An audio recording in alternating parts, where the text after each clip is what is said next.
Also find it in real life when people who do not know God speak God's truth better than they realize. I'll never forget, years ago, there was I don't know where I saw it, some comedian somewhere, and just talking about different things and talking about odd things that he sees. I think he was talking about bumper stickers, things that he sees on bumper stickers. And one that he mentioned, he said, there was one, I'm driving behind a car and there's a bumper sticker that says, Jesus is King. And he says, oh, well, guess I won't be needing this. Pretends to take a crown off his head. And everybody laughs, ha ha ha. And I'm thinking, yeah, that's pretty much true. Jesus is King, and no, you won't be needing the crown for the throne of your own heart and life. But the whole problem that we're facing in our world, and the problems that I face in my own life, ultimately stem from that reality that Jesus is King. But as Paul tells us in Romans, a heart that doesn't know him doesn't want God in our knowledge. They don't want to bow to him. That very first humans that God created, that very first instruction, this one tree, don't eat from it, but we went our own way.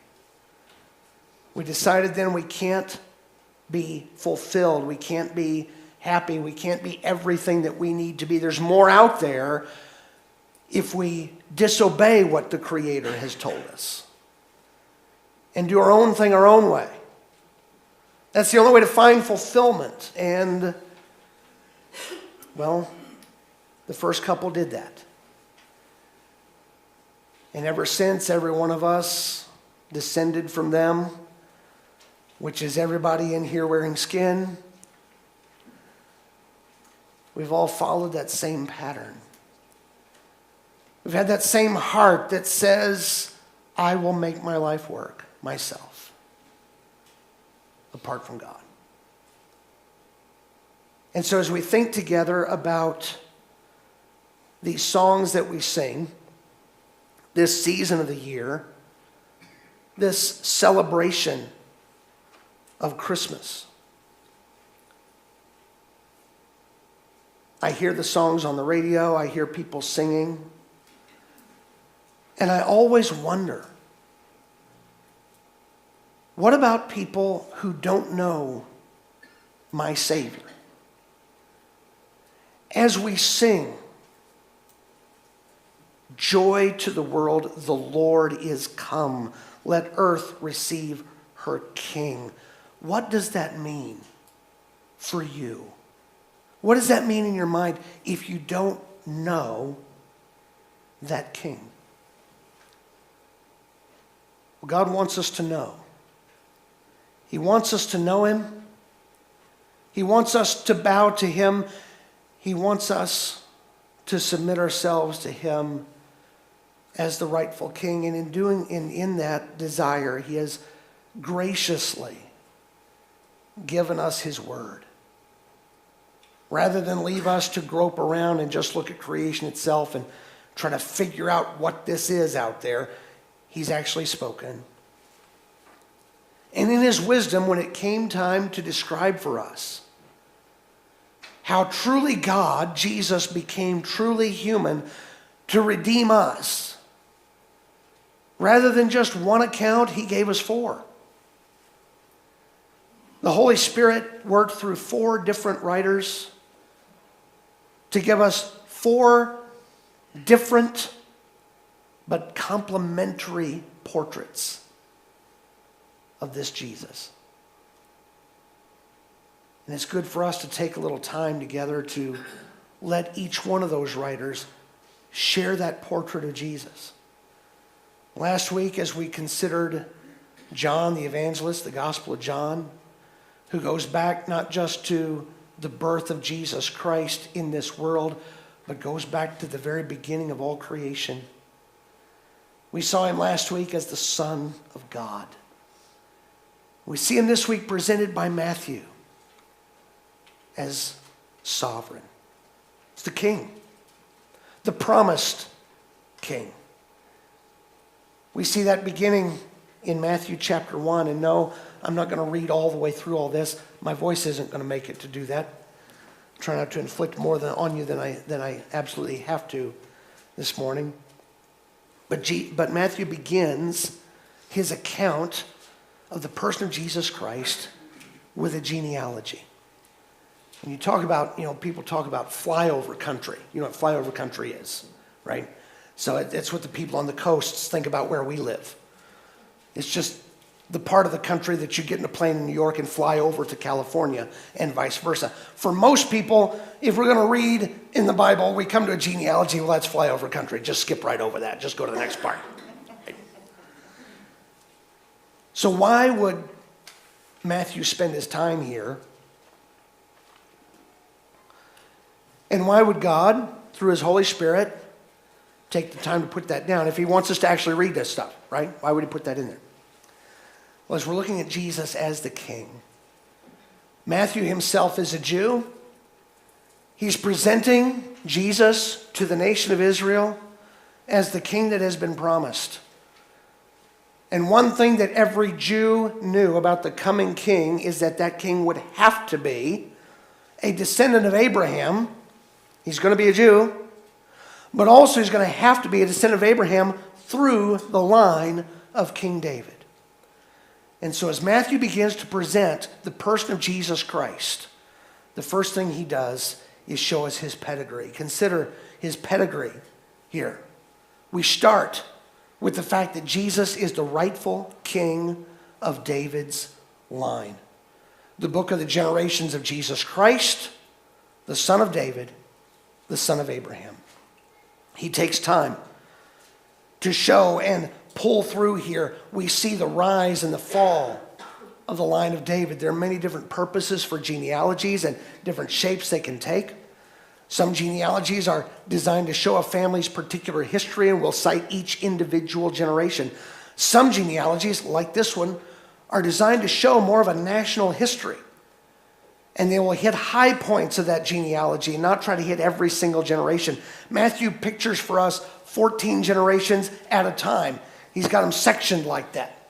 He's not hitting every single name, but he's allowing us to trace from Abraham all the way through the history of the nation of Israel, up to the rise of King David, the apex of that kingdom, and then following David into the deportation, the exile into Babylon, and then from there, arising at the promised fulfillment in the person of Jesus Christ.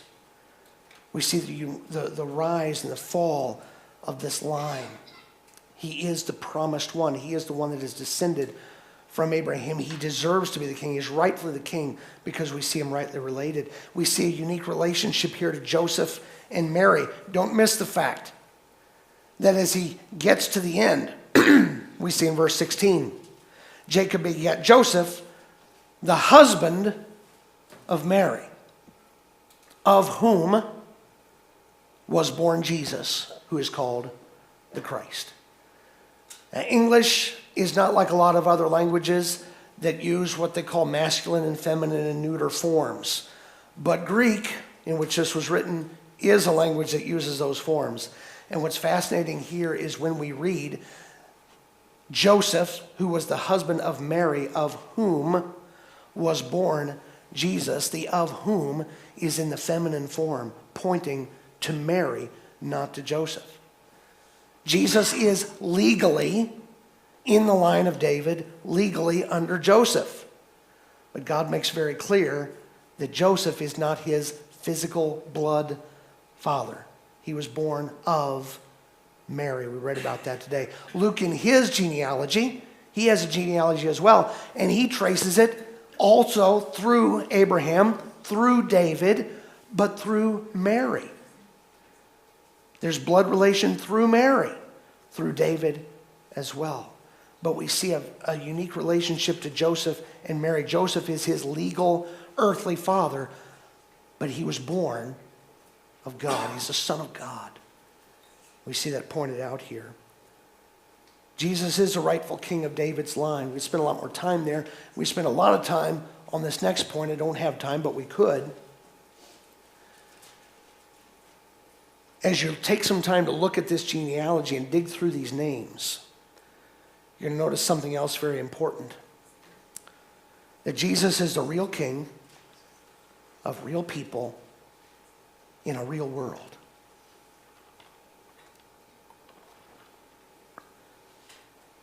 Again, if you're going to cite a genealogy, you're tracing the genealogy through the fathers. There's not usually a reason in a genealogy like this to include women, but Matthew includes 4.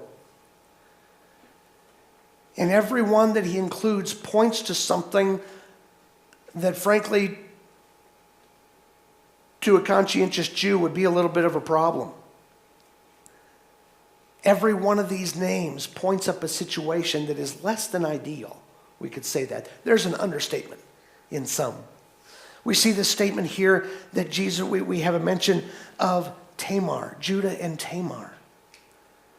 Again, don't have time to go into all this here, but Judah and Tamar, we've got questionable sexual relationships going on through this genealogy. We have issues of illegitimate children through this genealogy. We have issues of the presence of Gentiles, Gentile women in this genealogy.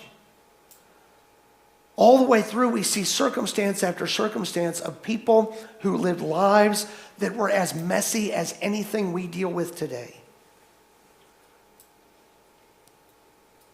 Jesus is not some flannel graph character in a Sunday school lesson. He came as a real person into a real world that is every bit as messy as the world we occupy today. We see in this genealogy family situations that were every bit as difficult and prickly and ugly as anything we face today. But what we see running through this genealogy is the grace of God that is able to take highly flawed and sinful people and step into the middle of ugly decisions and stupid choices and somehow make everything cooperate together to accomplish what he wants done. All through this genealogy, I see ornaments of God's grace as he continues to step in and provide what is needed where people mess things up. As we're looking for a king today and looking at Jesus as a king, he matches all the requirements. But he's a real king for real people in a real world. Whatever you're bringing today, whatever your mess today, whatever your circumstances today, they're not beyond Jesus' ability to work. If we'll bow the knee to him and submit yourself to him and do things as he calls you to do things, he's able to redeem you where you are. Jesus is the sovereign. He is the promised king. Consider his pedigree here this morning. Consider briefly just prophecy fulfilled. You know, I've heard various summaries. I've heard various numbers thrown out, but just suffice to say, for Jesus to personally, in one person, to bring literal fulfillment to even 10 Old Testament prophecies, the odds of that happening by chance are incalculable. It just blow the mind. Some would say, well, maybe Jesus just knew some of these Old Testament things and tried to live his life in a way that appeared to fulfill some of those prophecies. Okay, some things, maybe you could do that. Sure. I don't know about you. Well, I'm pretty sure about you. But I can say personally for me, I had no involvement at all in deciding the city in which I would be born. Anybody else? Anybody here decide what city you would be born in? Anybody? Okay, we've got a prophecy hundreds of years before Jesus that he's going to be born in Bethlehem, and he is. He couldn't do that on purpose. That had to happen through the divine working of God. Human Jesus couldn't just decide later, I think I'd like to be born in Bethlehem. That's already happened. God has to make that determination and bring that about. But as we read through Matthew here, there are 5 different times that Matthew uses a term or a phrase that it might be fulfilled. We see the statement here that the birth of Jesus Christ was on this wise, and we read about the word to Joseph, giving him the assurance that what he's heard about Mary is not what people are saying about Mary. Again, Jesus comes as a real king to real people in a real world. In the real world in which Joseph and Mary lived, if Mary is expecting and Joseph knows he's not the father, Mary's been unfaithful. That's the only option. That's the real world. God did something different. And he sends an angel to Joseph to say, I need you to know, don't be afraid to take Mary as your wife. She's telling the truth. What's happening to her is what God has done. You want to talk about faith? You want to talk about obeying God in the midst of fear? Look at what Joseph signed on for. Joseph does what God said to do because God told him. You understand, when Jesus, we read through the gospel accounts, when Jesus is a grown man, there are still people throwing around accusations and insults and innuendo. We don't even know who your father is. Joseph signed on for that. Joseph took Mary to be his wife. And everybody knows, you heard about Mary, right? You know that child's not Joseph's, right? Well, why would he do that? You won't believe what he told me. Wait a minute. She told him what? And he bought that? Now, Joseph believed God and signed on for this highly honorable but highly difficult assignment. But we see his faith here.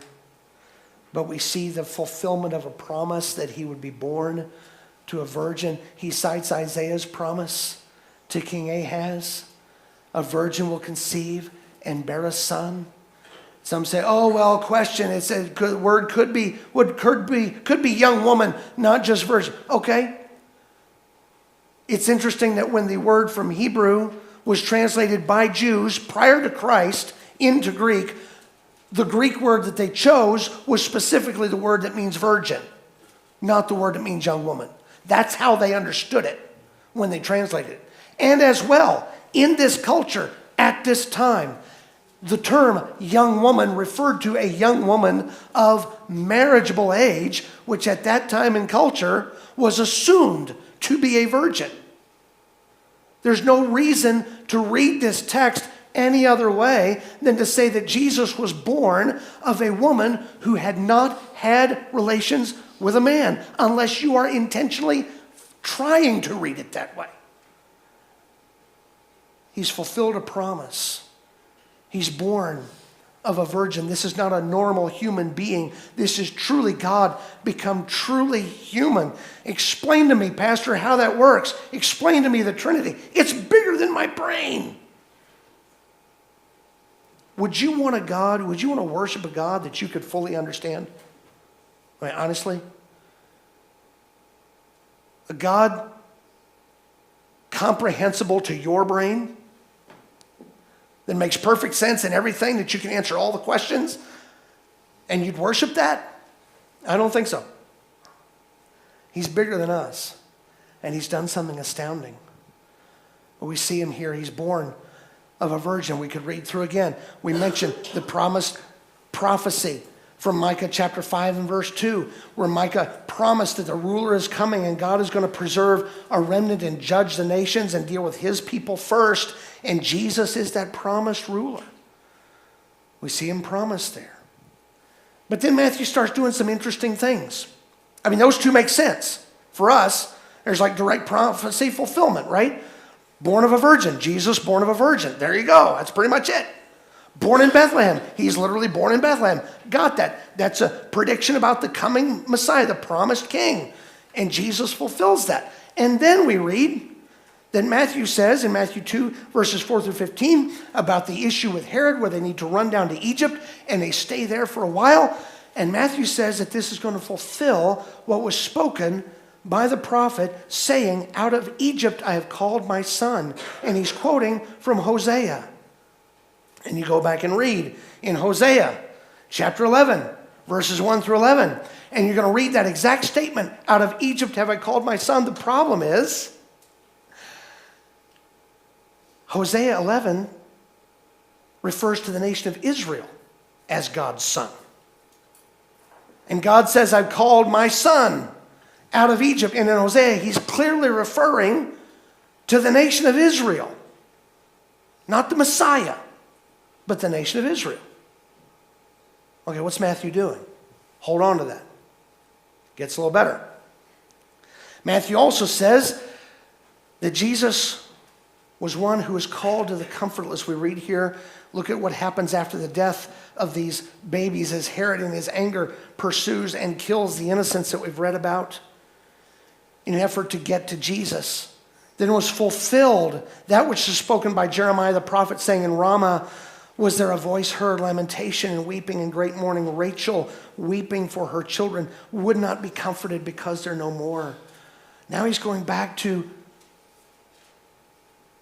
Rachel, using her as a picture and an image of the nation of Israel. And he's quoting from Jeremiah the prophet, but Jeremiah is not talking about the Messiah. Jeremiah is talking about the circumstance where this particular city was used in the deportation of Israel during their exile. This was a staging area where parents would be separated from children, spouses would be separated as they're carted off and deported. And Jeremiah poetically pictures Rachel as representing the mother of Israel, weeping for her children as they're being carried off into captivity.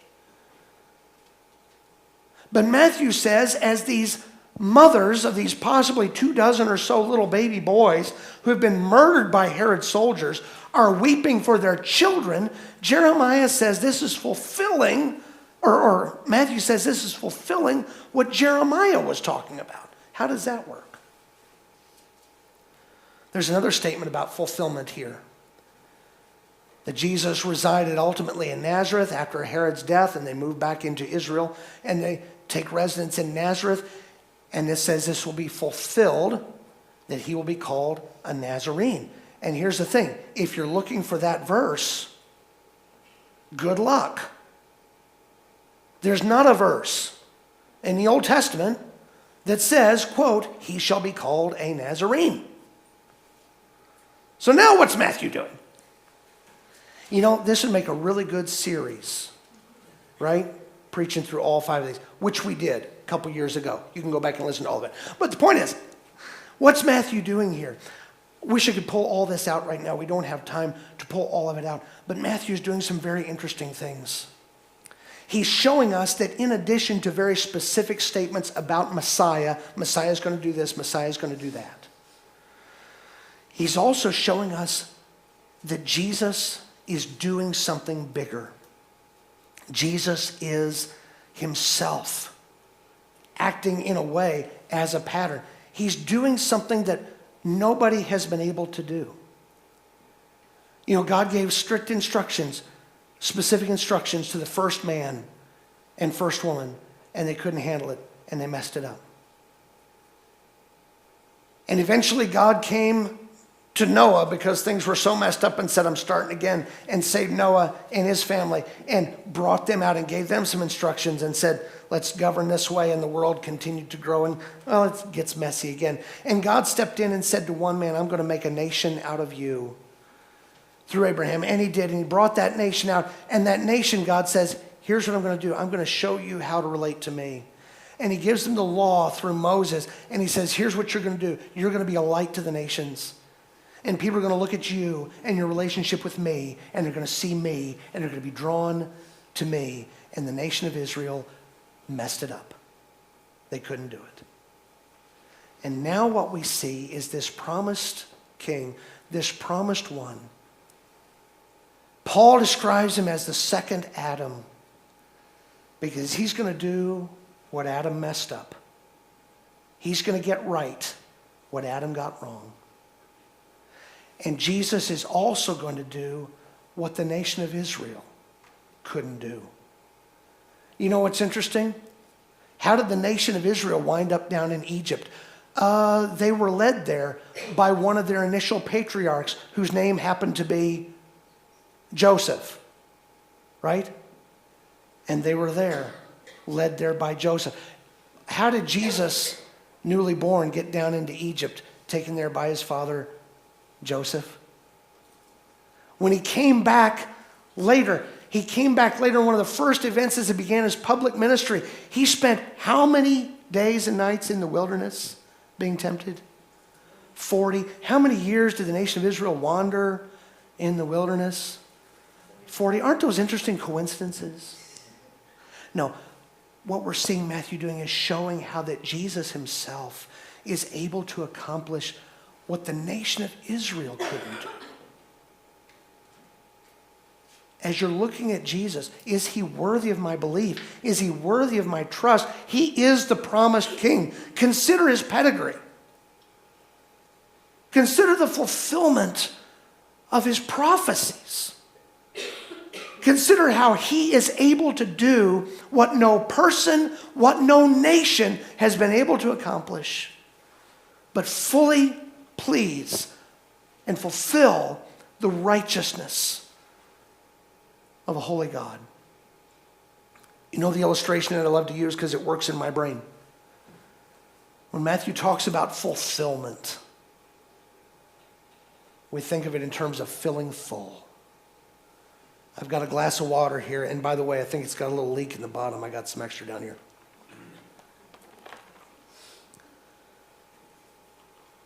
I got some water here. It's not full now because I've been drinking it.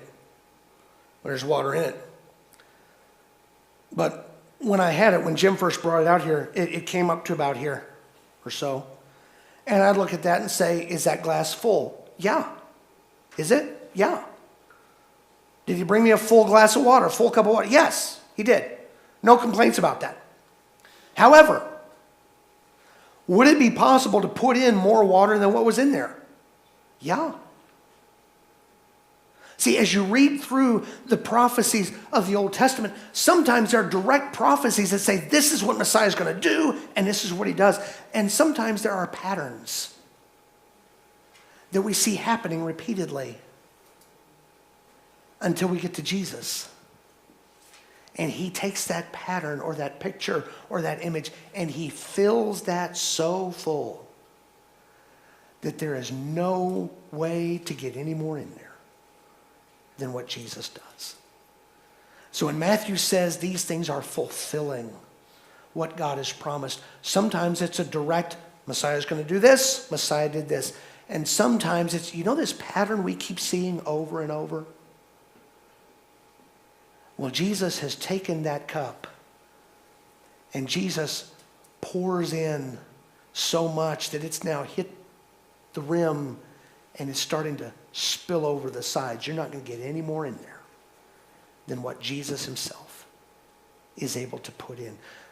If you're wondering about Jesus and what to do with him, can I ask you to consider his pedigree? Consider the prophecy fulfilled, and in light of that, consider your response. Let me read from Matthew's gospel here.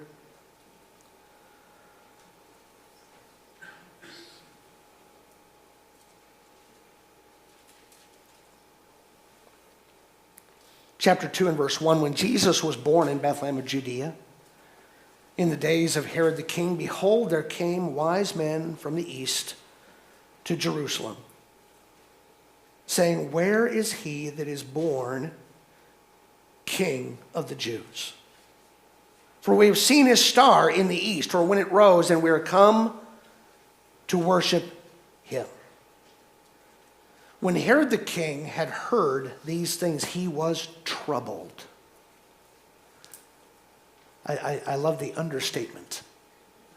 He was troubled, and all Jerusalem with him. We've talked about this. Herod was not a stable man, highly paranoid, and if he's concerned, everybody else gets concerned. I love telling this story. Several years ago, I'm sitting in my office, minding my own business, which is what I try to do when I'm sitting in my office. Sitting in my office, minding my own business. This was several years ago. And phone rings. Answer the phone, and the guy says, yeah, is this Silver Lake Community Church? Well, we're a Community Baptist Church in the village of Silver Lake. We get called all kinds of combinations of that, right? So I don't think much about that. Is this Silver Lake Community Church? I said, well, this is Community Baptist Church of Silver Lake. He said, okay, well, who do I need to talk to about candidating for the senior pastor position?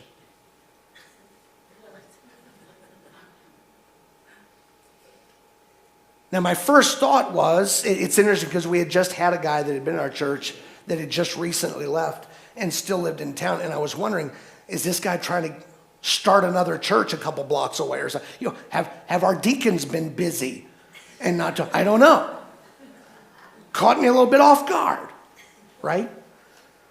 Well, as it turns out, there is, again, Wisconsin and naming things, I don't know. There is another Silver Lake in Wisconsin up near Portage. And up there is a Silver Lake Community Church. And that's what the guy was trying to find. So we had a good chuckle over that, and we got that figured out and connected. But I was a little bit concerned because I thought that was my job. Now, I wasn't going to send any armed guards out to murder deacons. But you can imagine, here's Herod minding his own business, happy being the king, and these guys show up and say, where's the one that's been born King of the Jews? Now, wait a minute, that's my job. You remember the guy I talked about at the first that saw the bumper sticker that said, oh, Jesus is king. Oh, guess I won't be needing this. See, that's the problem. When you're looking about a response to Jesus, some people are threatened by Jesus. Because Jesus steps in and says, I'm the king, and my heart says, wait a minute, I thought that was my job. I'm the one in charge. I'm the one that gets to decide. I'm the one that chooses for me. I choose who I am. I choose how I live. I choose what is and is not moral for me. And now Jesus steps in and says, no, I'm the king. Some people are threatened by that. Herod was threatened by this and responds violently. I could say in our world today, even here in the United States, we should not be surprised when any claim or promotion of Jesus as king is met with responses that are violent. That's always been historically true. Some people are threatened by Jesus because he says, I'm in charge, and I don't want him to be in charge. I want to be in charge. Is that you?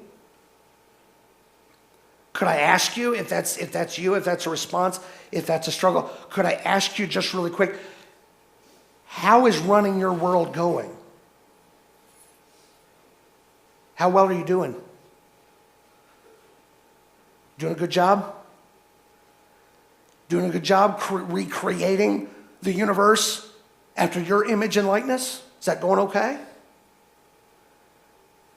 Are you truly as fulfilled as you thought that was going to make you?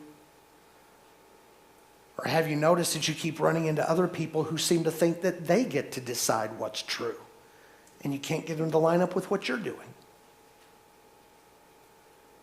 No, Jesus is the king, and some are threatened by Jesus. But I love the response of these men that have come to worship him. They find out where is he going to be born, and then we see them. Verse 9, when they heard the king, they departed, and lo, the star which they saw in the east went before them, till it came and stood over where the young child was. And when they saw the star, they rejoiced with exceeding great joy. When they were coming to the house, they saw the young child with Mary his mother, and fell down and worshipped him.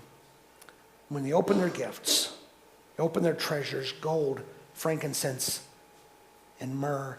And being warned of God in a dream that they should not return to Herod, they departed into their own country another way.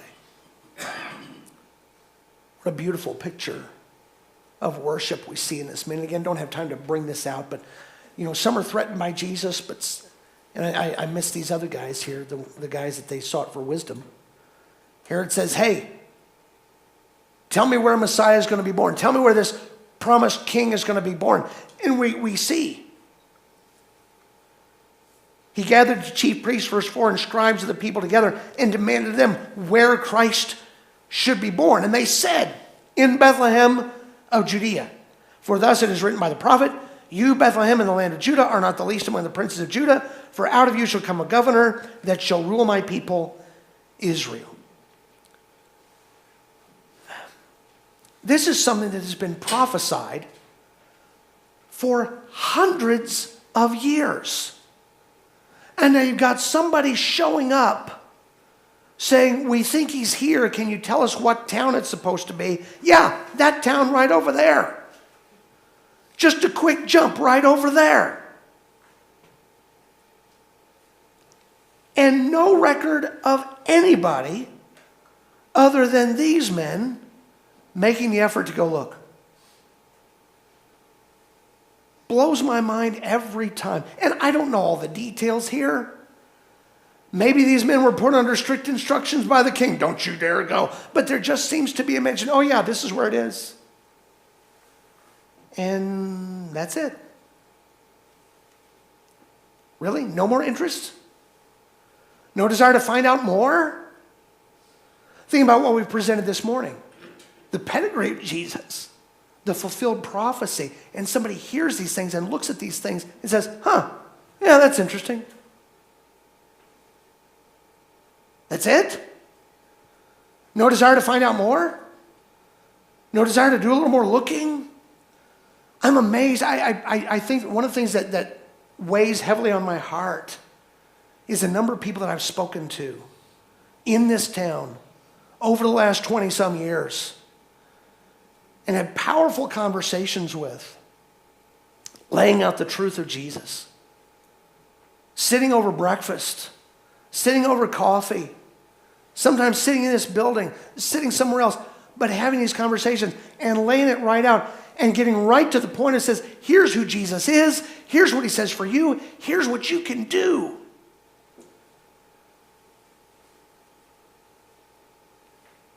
And that's where things have been left. For years, still just sitting there.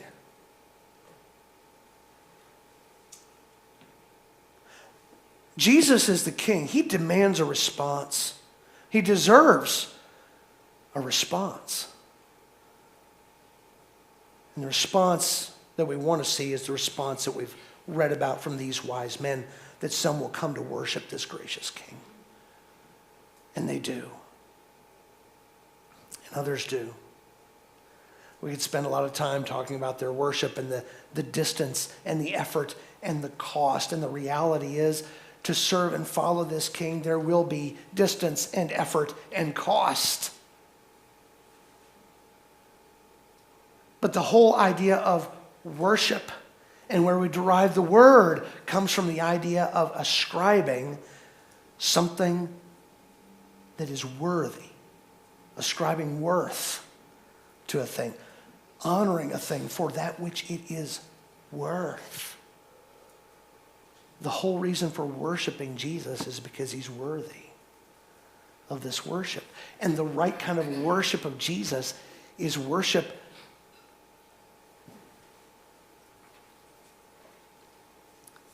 that involves obeying him,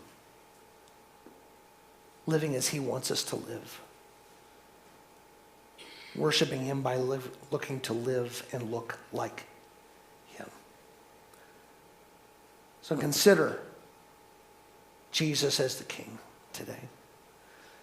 Consider his pedigree. A real king for real people in a real world. Consider the prophecy fulfilled. Consider your response. Some come to worship him and find his grace. Will you? Will you?